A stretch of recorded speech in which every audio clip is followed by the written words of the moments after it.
क्यों करा जाता है पूर्णिमा का व्रत? पूर्णिमा का व्रत करने का कारण क्या है बताइए? आप इतने सालों से कर रही हो, कई माताएं कर रही होंगी पूर्णिमा का व्रत। एक समय फलाहार करती हैं, एक समय भोजन करती हैं। भोजन में खीर का होना जरूरी होता है पूर्णिमा के व्रत में। दूध की सामग्री होना जरूरी होती है पूर्णिमा के व्रत में। 12 महीने की पूर्णिमा करो, मना नहीं है। और पूर्णिमा उठाने का भी समय होता है चैत्री। चैत्र के महीने की जो पूर्णिमा होती है, चैत्री पूर्णिमा पहली पूर्णिमा मानी जाती है, इसलिए चैत्री पूर्णिमा को सिद्ध पूर्णिमा कहते हैं, कार्य सिद्धात्री पूर्णिमा कहते हैं, सिद्ध करने वाले। मनोरथी पूर्णिमा कहते हैं, मनोरथी पूर्णिमा। इसलिए पूर्णिमा का व्रत कहां से उठाया जाता है? चैत्र के महीने की पूर्णिमा से पूर्णिमा का व्रत उठाया जाता है कि मैं महीने की पूर्णिमा करूंगी तो वो चैत्र पूर्णिमा से उसको उठा लिया जाता है। पर उसका एक नियम रहता है, आप फलाहार करें अपनी जगह पर है, पर एक समय भोजन कर रहे हैं वो अपनी जगह पर। भोजन के साथ में मीठे के साथ थोड़ा दूध की सामग्री होना जरूरी होती है। और क्यों करते हैं पूर्णिमा का व्रत? किस लिए किया जाता है, क्यों करा जाता है? उसका व्याख्यान वर्णन शिव महापुराण के अंतर्गत स्कंद पुराण में लिखा गया। स्कंद पुराण में वर्णन किया है श्री वेद व्यास जी महाराज ने। कहा ये पूर्णिमा का व्रत इसलिए किया जाता है कि व्यक्ति का जब मन गलत भ्रम में जाने लगता है, मन जब गलत जगह पर जाने लगता है, तो ये मन को गलत जगह पर ले जाने वाला कौन होता है? तो कहा ये चंद्र होता है। व्यक्ति की राशि के अंतर्गत, व्यक्ति की पत्रिका के अंतर्गत, व्यक्ति की ग्रह दशा के अंतर्गत जब चंद्र बेकार चलता है तो व्यक्ति अच्छा करते करते भी बेकार करने लग जाता है। चंद्र डोल रहा है। कई माताएं कहती हैं गुरुजी हमारे बेटे को आशीर्वाद दीजिए, बहुत गलत संगत में जा रहा है। मतलब समझ जाना कि चंद्र गड़बड़ जा रहा है। बेटी अगर गलत मार्ग पर जा रही है,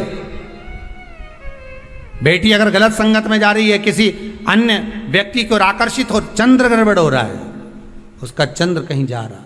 कोई पुरुष, कोई लड़का, कोई गलत मार्ग पर जा रहा है, चंद्र गड़बड़ हो रहा है। घर में जो क्लेश उत्पन्न होता है, घर में जो विवाद उत्पन्न होता है, उस विवाद को रोकने के लिए केवल चंद्र की ही, इसलिए तो पूर्णिमा घर की नारियां हमारे यहाँ हिंदू धर्म में यहाँ तक स्कंद पुराण में कह दिया कि प्रत्येक पूर्णिमा आप लोग कभी आप लोगों ने सत्यनारायण जी की कथा करवाई है? जितने लोग आस्था चैनल पर कथा सुन रहे हैं, जितने लोग फेसबुक यूट्यूब पर कथा सुन रहे हैं, यूट्यूब पर कथा का श्रवण कर रहे हैं, उनने कभी सत्यनारायण की कथा करवाई होगी। तो उसमें लिखा है हर कार्तिक, हर पूर्णिमा को, हर संक्रांति को ब्राह्मण सत्यनारायण भगवान की कथा या राजा या वैश्य कथा को कराता था, या बढ़िया कथा कराता। सुनी कि नहीं सुनी ये बात? सत्यनारायण भगवान की कथा में लिखा है, स्कंद पुराण के अंतर्गत जो सत्यनारायण भगवान की कथा का स्मरण किया उसमें लिखा है प्रत्येक संक्रांति पूर्णिमा को सत्यनारायण की कथा करवाने लगा और ये योनि को प्राप्त हुआ, इस योनि से छूटा, इस योनि में गया। लिखा है, सब कुछ लिखा है। अब उत्ते से समझ जाओ कि पूर्णिमा को सत्यनारायण की कथा करने का बोला है। तो पूर्णिमा को सत्यनारायण की कथा का क्यों बोला? वैसे तो रोज कराओ सत्यनारायण जी की कथा, प्रतिदिन कराओ, मना नहीं है। आप क्या कोई विशेष फंक्शन है आप सत्यनारायण जी की कथा करवा, पर पूर्णिमा संक्रांति को और संक्रांति को पूर्णिमा को सत्यनारायण की कथा का स्मरण क्यों करवाया गया? क्योंकि पूर्णिमा के दिन अगर ये भगवान का व्रत रख लेगी, पूर्णिमा के दिन अगर ये खीर का प्रसाद बना लेगी, थोड़ा सा दूध की कोई सामग्री बना लेगी और भगवान को भोग लगा देगी, भले सत्यनारायण भगवान के भाव से बनाए, भले सत्यनारायण जी के निमित्तार्थ बना, पर अगर इसने सत्यनारायण भगवान के निमित्त से बना, पर पूर्णिमा के दिन अगर ये व्रत रखेगी, उपास रखेगी या कोई सामग्री बनाकर भगवान की पूजन कर लेगी, तो इसके घर में जो अशांति है वो शांति में बदल जाएगी। इसलिए कई घरों में आज भी सत्यनारायण भगवान की पूजन हर पूर्णिमा को करती है। माता किताब लेके बैठ जाती है, तुरंत उन्हें ऑफिस जाना, कहीं काम पे जाना, और तुरंत उसने जल्दी कलश रखा, कलश नहीं भी रखे तो भगवान की पूजन कर के ब्राह्मण देवता को बुला लेगी, ब्राह्मण नहीं आएंगे तो खुद कर लेगी, पर करती जरूर है। इतना सा आटा सेक लेगी, पंजेरी बनाई, सीरा बनाई, मिठाई रख दो, कुछ भी करेगी पर सत्यनारायण की कथा कर ले।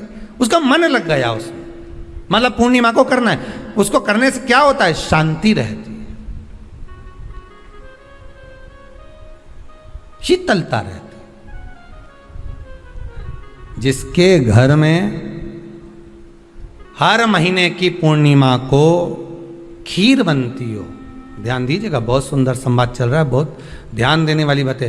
प्रत्येक महीने की पूर्णिमा को जिसके घर में दूध की सामग्री बनती हो, दूध की सामग्री तैयार होती हो, खीर प्रसाद तैयार होता हो, उसके घर में कभी क्लेश नहीं हो सकता। चाहे सास बहू एक दूसरे के सामने वो कहे ना, वो सांप और नेवले की लड़ाई क्यों ना, फिर भी शांति हो जाती है। पर प्रत्येक महीने की पूर्णिमा होना चाहिए। ये नहीं कि तुमने एक महीने की पूर्णिमा पे बना लिया और दूसरे महीने की पूर्णिमा को गायब कर दिया। फिर किसी ने कह दिया आज चूरमा तो बन रहा है, दाल बाटी तो बन रही है चूरमे के साथ में, लड्डू बन रहे हैं, तो काय को खीर बना रही हो? तो तुमने अब वो खीर प्रसाद। पूर्णिमा के नारियों को, स्त्रियों को अखंड सौभाग्य के लिए, जो नारी वैधव्य नहीं होना चाहती है, उस नारी को पूर्णिमा के कितने व्रत करना चाहिए। जिस नारी के यहाँ संतान नहीं हो, औलाद नहीं हो, उसको पूर्णिमा के कितने व्रत करना चाहिए। जिस नारी का पुत्र, पति बहुत बीमारी से ग्रसित हो, लग रहा हो कि ये मेरा बेटा बहुत बड़ी बीमारी में घिरा हुआ है, तो नारी को कितने व्रत करना चाहिए। स्वयं भगवान कृष्ण ने माता यशोदा को द्वापर में भी बताया है कि पूर्णिमा के 32 व्रत होते हैं। कितने व्रत होते हैं? 32।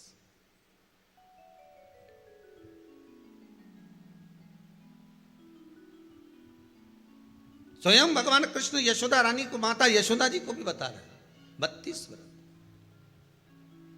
अब आपको किसी ने बता दिया होगा कि 8 कर लो, 7 कर लो, 6 कर लो, 12 कर लो, इसलिए आपने बोला कि 12 कर लीजिए, 32 कर लीजिए। अरे यहां तो द्वापर की कथा भी कहती है। यशोदा जी ने एक बार भगवान कृष्ण को रोक कर कह दिया, ए कन्हैया रुको। कन्हैया बोले बोलो माँ क्या बात है। कन्हैया जरा रुकिए, इधर आओ जरा। भगवान कृष्ण आए। हाँ माँ बोलिए। किस जगह का प्रसंग है ये? जिस समय पर राधा रानी कुरुक्षेत्र में नंद बाबा और यशोदा जी को लेकर कुरुक्षेत्र के कुंड में, ब्रह्म सरोवर में स्नान कराने के लिए लेकर जाती है, ग्रहण का समय पर।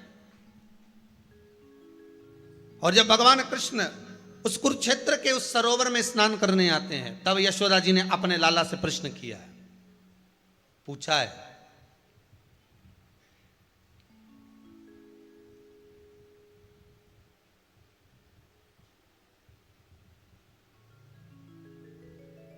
कि नारी वैधव्य होकर ना मरे।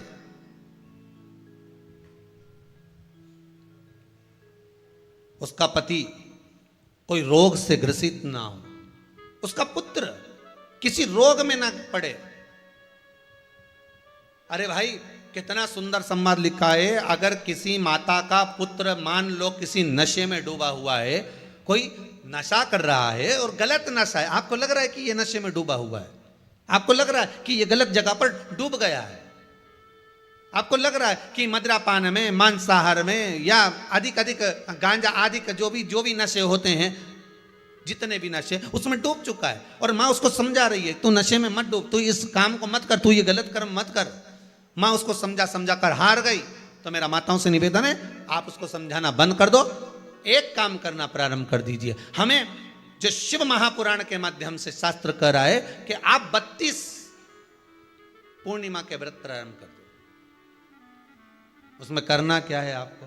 केवल जिस दिन व्रत रहे, रात्रि के समय पर कोई भी मीठा, कुछ भी सामग्री आप चंद्र की रोशनी में, चंद्र को अर्घ देने के बाद, पूजन करने के बाद उसको रखो, और वही सामग्री जो नशा कर रहा है उसको पूर्णिमा के दूसरे दिन उसको खिलाओ। आप धीरे धीरे खिलाना चालू करेंगे, जिस नशे में वो डूबा हुआ उस नशे से वो छूटना प्रारंभ हो जाएगा। 2 पूर्णिमा व्रत करके तो देखो, तीसरे में तुम्हें जरूरत ही नहीं पड़े। धीरे धीरे आप रुक, वो छूटना प्रारंभ हो जाएगा। स्वयं भगवान कह रहे हैं, यशोदा मैया ने कन्हैया को रोक लिया कुरुक्षेत्र के उस मैदान में, और भगवान कृष्ण का दर्शन माता यशोदा जी करी। बहुत बहुत दिनों के बाद माँ को, आज माता यशोदा को लाला का दर्शन हुआ, बहुत समय के बाद, जाने के बाद, बहुत समय के बाद।